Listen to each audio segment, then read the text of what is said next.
ನಾನು ಕಮಲ. ನಾನು ಸೂರ್ಯಕಾಂತಿ. ನಾನು ಗುಲಾಬಿ. ನಾನು ಮಲ್ಲಿಗೆ.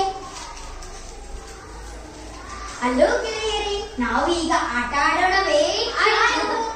ನಾ ಬರಲ್ಲಪ್ಪ, ನಾನು ಬಿಸಿಲಿಗೆ ಬಂದರೆ ಕಪ್ಪಗೆ ಆಗುತ್ತೇನೆ. ನನ್ನಷ್ಟು ಬೆಳ್ಳಗೆ ನೀವು ಯಾರು ಇಲ್ಲಪ್ಪ. ಹೌದಾ? ನಾನು ಅಂತ ಕೆರೆಯನ್ನೇ ಬಿಟ್ಟು ಬಂದಿದ್ದೀನಿ ಆಟ ಆಡಕ್ಕೆ. ಅಂದ್ರೆ ಸುಮ್ಮನೆನಾ? ನಾನು ನನ್ನ ಹೂವಿನ ತೋಟನೇ ಬಿಟ್ಟು ಆಡಕ್ ಬಂದಿದ್ದೀನಿ. ನನ್ನನ್ನ ಹೂಗಳ ರಾಣಿ ಅಂತಾರೆ, ನಾನೇ ಆಡಕ್ ಬಂದಿದ್ದೀನಿ. ಸುಮ್ಮನೆನಾ? ನಾನು ಸೂರ್ಯನ ಕಡೆ ಮುಖ ಮಾಡ್ತೀನಿ, ಪಳ ಪಳ ಅಂತ ಹೊಳಿತೀನಿ. ಅಂತದ್ರಲ್ಲಿ ನಾನೇ ಬಿಟ್ಟು ಬಂದೀನಿ.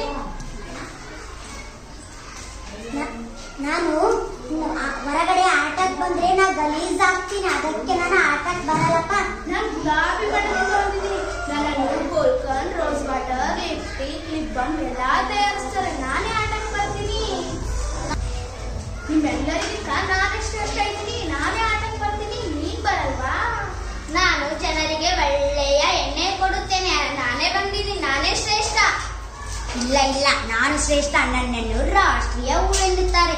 ಹಾಗೆ ನನ್ನನ್ನು ಜನ ಬಹಳ ಇಷ್ಟಪಡುತ್ತಾರೆ, ಅದಕ್ಕೆ ನಾನೇ ಶ್ರೇಷ್ಠ. ಇಲ್ಲ ಇಲ್ಲ, ನಾನೇ ಶ್ರೇಷ್ಠ. ಯಾಕಂದರೆ ಎಲ್ಲಾ ಜನರು ನನ್ನನ್ನು ತಲೆಯಲ್ಲಿ ಹೂ ಮುಡಿದುಕೊಳ್ಳುತ್ತಾರೆ ಮತ್ತು ದೇವರಿಗೆ ಇಡುತ್ತಾರೆ. ನನ್ನಿಂದ ಸೇಂಟ್ ತಯಾರಾಗುತ್ತದೆ, ಎಣ್ಣೆ ತಯಾರಾಗ್ತದೆ. ಗೊತ್ತಾ ನಮ್ಗೆಲ್ಲ? ನಿಮ್ಮೆಲ್ಲರಿಗಿಂತ ನಾನೇ ಶ್ರೇಷ್ಠ. ನಿಮ್ಮೆಲ್ಲರಿಗಿಂತ ನಾನೇ ಬೆಳ್ಳಗಿದ್ದೇನೆ. ಇಲ್ಲ ಇಲ್ಲ, ನಾನು ಶ್ರೇಷ್ಠ, ನಾವೇ ಶ್ರೇಷ್ಠ. ಸ್ನೇಹಿತರೆ, ಯಾರು ಶ್ರೇಷ್ಠರಲ್ಲ, ಎಲ್ಲರೂ ಸಮಾನರು, ಎಲ್ಲರೂ ಶ್ರೇಷ್ಠರು. ಹೌದು ಹೌದು, ನಾವು ಜಗಳಾಡುವುದು ಬೇಡ. ಧನ್ಯವಾದ. ಪ್ರತಿಯೊಂದು ಹೂವುಗಳಿಗೂ ಒಂದೊಂದು ಗುಣಗಳಿವೆ. ಹಾಗಾಗಿ ಎಲ್ಲರೂ ಶ್ರೇಷ್ಠರು, ನಾವೆಲ್ಲರೂ ಶ್ರೇಷ್ಠರು. ಹೌದು ಹೌದು.